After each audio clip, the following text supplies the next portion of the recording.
पिंकी के पति कमलेश की दुकान पर गांव का गुंडा जग्गू दादा आता है और धमकी देकर जाता है कि अगर उसने 1 लाख रुपए नहीं दिए तो वो दुकान तोड़ देगा। घर में सभी परेशान होते हैं। अरे सत्यानाश हो उस जग्गू का, अच्छा खासा लड़का था, पता नहीं क्यों गुंडागर्दी करने लगा, किसी की भी जमीन हड़प लेता है और अब हमारी दुकान के पीछे पड़ा है नास पीटा। मेरे तो कुछ भी समझ में नहीं आ रहा कि मैं क्या करूं। अरे बेटा, मैं तो कह रही हूं कि 1 लाख रुपए दे दो और छुट्टी पाओ इस जग्गू दादा से। नहीं माँ, मेहनत की कमाई है, ऐसे कैसे दे दूं? मैं तो 1 रुपया भी नहीं देने वाला उसे। अरे पैसा तो दोबारा भी कमा लेंगे, पर जान है तो जहान है। नहीं पिताजी, मैं नहीं दूंगा पैसे, मैंने फैसला कर लिया है। पिंकी कमरे में आकर सोचने लगती है, मेरे पति के ऊपर ये कैसी मुसीबत आ गई है। हे भगवान, क्या करूं मैं? तभी उसे जादुई पत्थर से आवाज सुनाई देती है, दन दना दन दन दन दन, जो चाहे वो तू बन। अरे हाँ, मैं भी कितनी भुलक्कड़ हूँ, मेरे पास तो जादुई पत्थर है, पर मैं क्या करूँ? जग्गू दादा तो बहुत बड़ा गुंडा है, उसका सामना मैं कैसे कर पाऊंगी? पर मुझे ये करना ही होगा।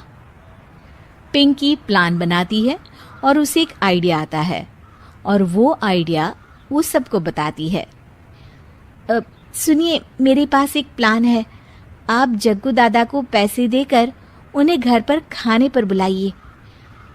सब ये सुनकर दंग रह जाते हैं। लो और सुनो, अरे वो तुम्हारे दूर के चाचा नहीं है जिसको खाने पर बुलाया जाए।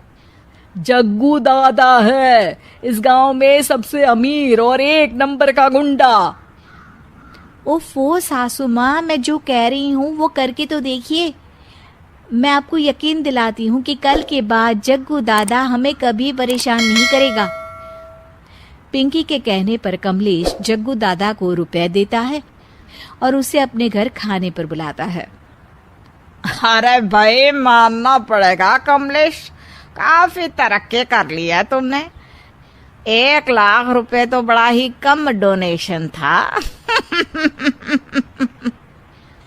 जग्गू दादा सोफे पर बैठता है और सबसे मिलने लगता है। अरे भाई लता मौसी, ठीक तो हो ना? सुना है घुटने में बहुत दर्द रहता है। हाँ बेटा, पर तुझे कैसे पता चला? अरे जग्गू दादा सारे गांव की खोज खबर रखता है, और वैसे भी मेरी माँ और आप तो बचपन की सहेलियां थी ना, तो आप तो हमारी मौसी हुई। मौसी कहकर 1 लाख रुपए का चूना लगा रहा है कमबख्त। तभी बेल बजती है और कमलेश दरवाजा खोलता है तो सब दंग रह जाते हैं।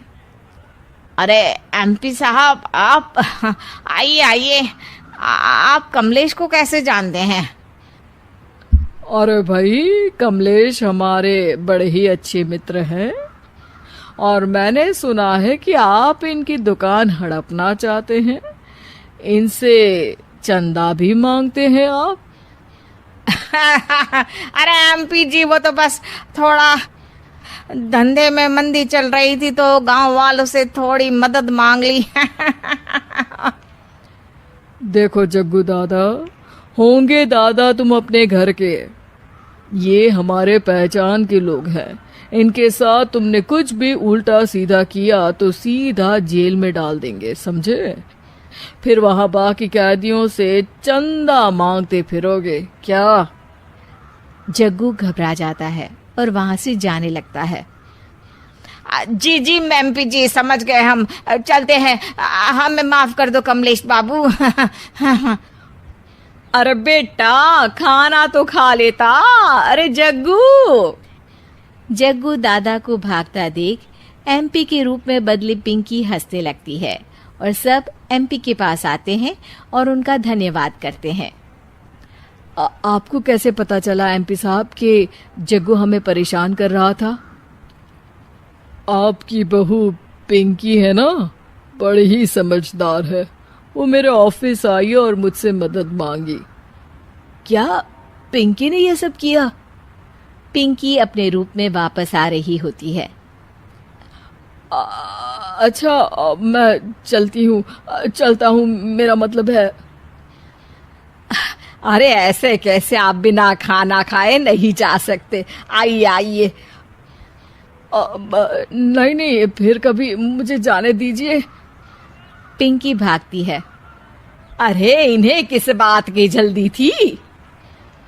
लगता है कोई इम्पोर्टेंट मीटिंग होगी माँ। हाँ भाई, बड़े लोग हैं, दिन में कुछ ना कुछ चलता ही रहता है। लेकिन भगवान का शुक्र है कि आज बहू की वजह से सब सही हो गया। पर बहू है कहाँ? पिंकी घर से दूर भागते भागते अपने रूप में वापस आ जाती है। उफ, बाल बच गई आज तो।